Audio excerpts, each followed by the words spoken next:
So recently I received a link to a video published on a channel called Veronika Shoot. So that's obviously the name of the creator. She is a musician as well. And she published a video with the compelling title, with the telling title actually, The Truth About Music Competitions, Rubinstein 2021. So about the Rubinstein competition. What she's about to say in this video is shared as pretty shocking. Actually, for you who are watching this channel, I make the case all the time that young musicians actually are going through a process of studying why the composers, the so-called, I would say, fake intention of the composer like Chopin and Beethoven, like with these ridiculously high tempi, are used to push young students, young musicians further and further and further until a point they injure themselves or they get frustrated and they step out just of the musical system with leaving their instruments behind, and always in the name of the composer. We know on this channel, if you follow this channel for a longer time, that it's completely nonsense. There is not such thing as, pointing to the metronome marks that were given in the 19th century and then say, yeah, they were so incredibly fast, we cannot do anything else but study and practice harder and more and faster and louder to reach those numbers that we know we never can reach. And so instead of reflecting of what they actually can mean, we just push these young people further and further, and now they have to go. As I said before, Alberto is telling me that today in major conservatories they have a physiotherapist full-time in service. I mean, how sick is this? And so the solution is, of course, in reading the metronome differently, and then suddenly, shocker, that those tempi are slower than we do today. Not half of the tempi that we hear today, because we never can reach that single beat modern reading metronome universe. Anyways, digressing. So I want to share this video with you. Link is in the description box, also to the channel of Veronika Shoot. This is important for several reasons, but I'm going to come back and break it down. But first we have a listen together.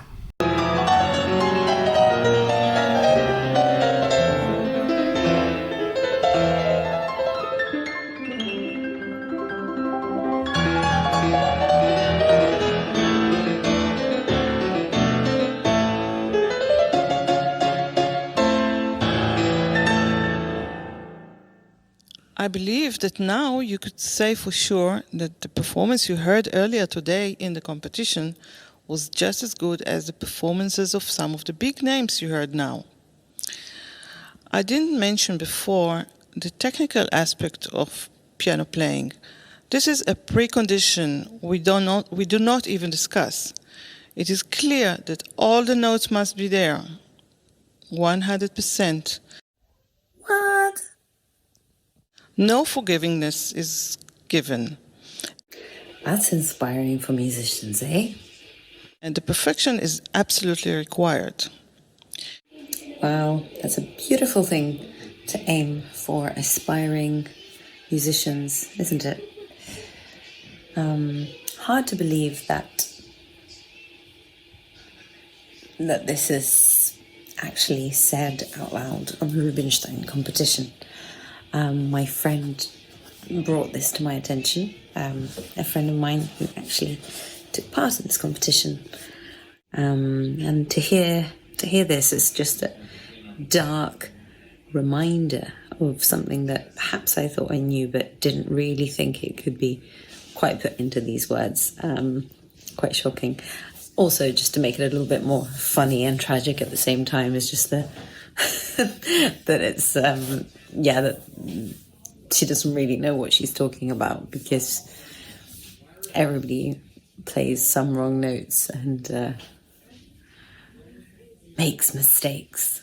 And what is this perfection that she's talking about anyway? What is that? Is that what we aspire to in music? Or what is that perfection, that technical perfection that she's talking about? Yeah. Anyway, this shocked me, and not only me, so I just decided to put it out there, just in case it shocks any of you as well, just to bring it out into attention, into our attention, that just to see where the music world is going and make sure that we make our voices heard and our music heard. We want to create the world we want to live in and make music, not mechanics and monkeys. Those are strong words, and I completely agree. And I would go even further. I don't know if this musician is actually aware of the work that we are doing. And it doesn't matter. It doesn't matter what kind of direction you want to follow, but that this world and musicianship and our craft has become completely sick. That's for sure. I mean, on the highest level, we're talking about teachers. And probably she is a jury member. I mean, the woman we saw in the beginning with the microphone, we don't accept wrong notes. We don't even discuss this. Really, drag her to a piano and let her play, prove her point. And if she's not able to do that, then just push her out of the building. What are we talking about? If you, from my perspective, I've talked about this with Alberto, of course, because these Prokofiev stuffs, I mean, he's played that. He's a famous first Prokofiev sonata on YouTube in his previous life, so to say. I mean, the guy knows how to play the piano at that level. And so apparently there were some wrong notes. Have you any idea that if you don't know that piece, that you can hear any notes at all?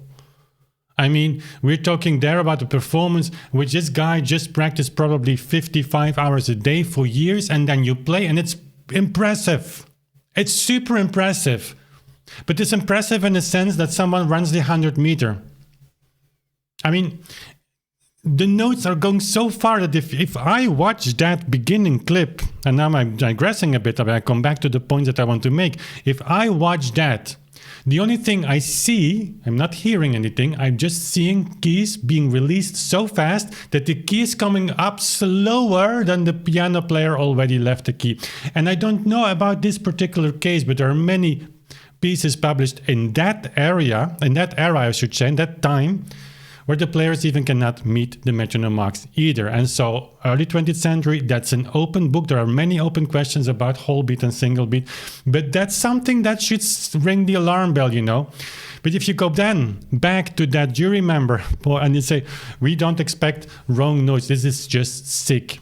But I do admire that, and I'm so happy that I've seen this video of Veronica, that within the system, that musicians, young musicians, take a microphone and say, enough is enough. I hope that happens more. And when that happens more, the musical world, she says, that we are going to create together, that's up to us, that's up to you, that's up to me, that's up to everyone else. But what should be corrected is the notion that all these teachers and jury board members and influencers and very important people, from Andras Schiff to Benjamin Zander to Gardner, all these guys use, it was the intention of the composer. I'm not saying you have to practice like that. Beethoven says it. Just see his metronome marks of the Hammerklavier Sonata. Just see his metronome marks of the symphonies.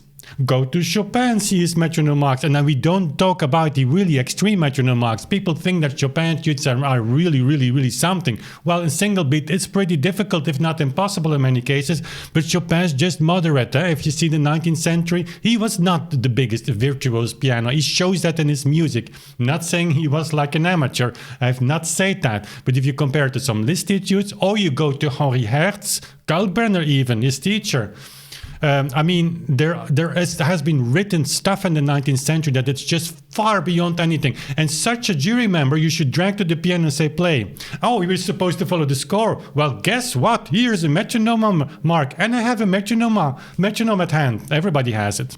So play. And the world we want to create, the world we must create, is indeed a world in which we enjoy playing music. But there is only, I mean, you do whatever you want in your life, in your musical life. But if you want to reconstruct the composer's intention, if you go back to the 19th century with technique of, I mean, the guy who's playing at the beginning, with that technique, can you imagine? And I see it actually with Alberto happening. If you have that technique, if you study 20 years of your life, these people all started very young. and you reach that level, what a luxury you have when you accept the fact that in the 19th century tempi were much slower than we believe they were. There is not something as speeding up of tempi in the 19th century or slowing down of tempi in the 19th century since Beethoven. There is nothing there.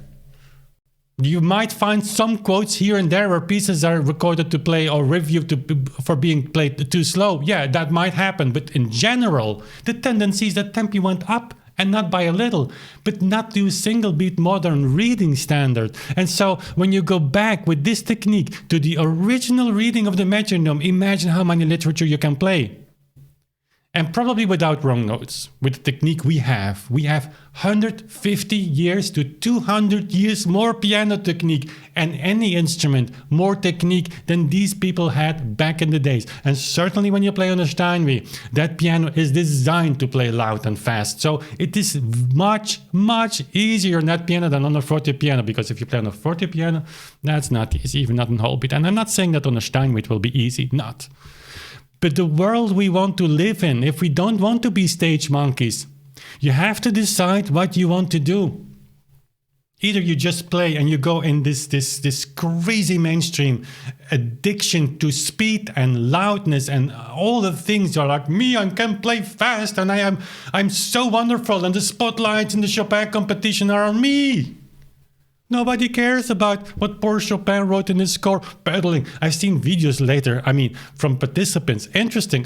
They share just their experiences and they don't know. I cannot blame those young people. But they speak about the Chopin universe and he was so meticulous in everything. And nobody follows his score.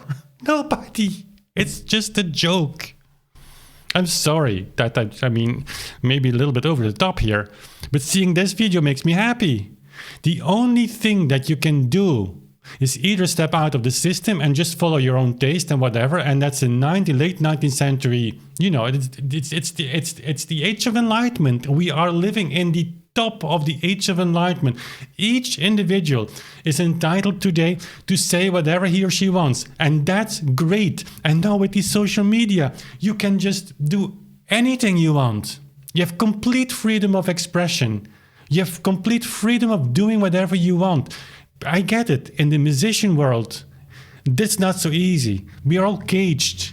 Like, hey, you play without wrong notes, and if you play in a little bit of different way than I just teach my taste, you are out. You're out. And probably Chopin would be out in the preliminary rounds even. That's a difficult word to pronounce for me. Or you say, you know what? If we go back in time, there was a time where the performer and the composer were one. And maybe it's going back as a musician in time means you serve the composer. And that's so rewarding. But then you don't put the spotlights on you. You just reflect on what might be in the score, what might have been the intention of the composer. And there you come with the metronome. The metronome marks are just simply tempo indications. They're accurate. There's nothing dogmatic in following a metronome mark. It's just taking the impression, the taste of the composer seriously. That's the opposite of being dogmatic. You actually want to put something in practice what's based upon facts. Dogmatic means you believe something that you cannot prove exists. Well, whole beat metronome practice, where you take the metronome as a subdivision for the metronome, for the note value, so 1 and 2, and well, try it. Your life will change. But the realization, when you realize that what you do then is actually put into practice what very well might have been the intention of the composer, it is so rewarding. And it's not an easy path, because that silly lady at the beginning of the video will say, "You're playing too slow." And I will answer, you too. But I can play with the metronome ticking and you cannot. And so prove your point. It's in a way ridiculous, but I'm so super happy that I seen this video, and this can only this can only expand. And what we offer here, we have nothing to offer.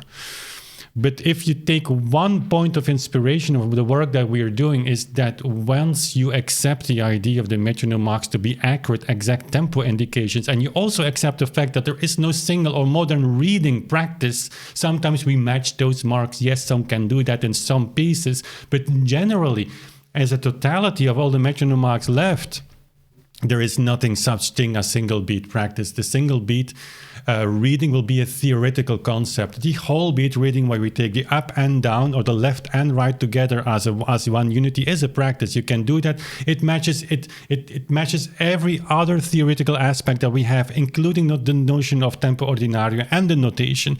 Once you do that and you make it work, it's so rewarding, because you realize that the voice of the composer is raising, and the reward is so immense.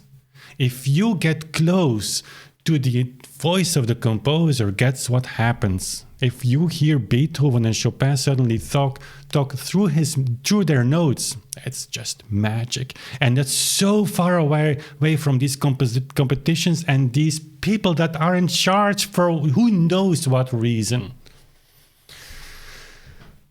It would be very, very, very interesting to see if tomorrow nobody would participate any competition, unless the composer's intentions are in this epicenter, in the center of everything. Make it work. You play Chopin, we know he stick to his metronome marks. You play Beethoven, for sure we know that he thought about his metronome marks to be very important. Just a few months before his death, he communicated that still to his publisher. Or for the Ninth Symphony, he said, the Ninth Symphony in Berlin apparently was a success. That's because my metronome marks. Well, if Beethoven says that, I have news for you. Who are we to change that? And this kind of vision, this kind of harsh criticism, like a musician saying, you all want us to be stage monkeys. Yes. And I guess I have news for you as well. The audience loves it, as they did in the 19th century. Franz Liszt commented on that. He said, in my younger years, I played like a charlatan. He had to make money. As everybody, Clara Schumann, same thing. There was a duality. Why? There was a new audience, and we still have that. That has become a tradition, and we mix now. What we hear on stage in those competitions is actually what the composer wants. It is like a huge gap. The great news is, guys, there is an opportunity for all of us. It's called economical white space as well, if you want to make a living or a brand about it. Nobody does it, so be the first. Go there, like we're doing. It's great. And I'm sure that our musical future will be exactly that. Once the notion is there that what we are doing today is just actually teaching or playing as in the tradition of the evolved way of playing, like music evolved, musical practice evolved, and we are now 200 years further away from Beethoven. Once you realize that and you say, okay, you can continue doing that, nothing wrong with that, but be aware that this probably was not what Beethoven or Chopin or Schumann had in mind, but it's what we made out of that through 1.5 or 2 centuries of, evolved musicianship. More technique, more exercises, more professionalism, less wrong notes, and so on. Or you go the other way and you say, you know what? I abandon all of that and I'm going uncompromisingly back to those people because I care what they created and I care about serving those geniuses in a true way and get away of the spotlights. I don't care anymore. The spotlights are on the composer. So, thumbs up for Veronika Shoot for making this video, and I hope to see a lot more of that. If you happen to find such videos, send them to me, and I will comment on that happily. So, thanks for watching, guys. Go also to her channel. I have not seen any other content, but she deserves a lot of you subscribe to that channel and like this video because the message should get out. And if you like this content and you're new here, subscribe to this channel as well. Hit the bell so you don't miss any updates. And if you want to talk with me personally about these issues, there's a Patreon page. We have monthly hangouts and I'm happy to meet all of you and talk to you there. Any subject there is actually welcome. We are solving not only musical problems there in the monthly hangouts, but also world's problems like energy and other things. We actually invented an electrical car that would be better than the ones existing. I'm just joking, but all topics come past the review there. That's actually an English translation from a Dutch expression. Time to say goodbye. Thanks for listening, and we see each other soon again. Bye.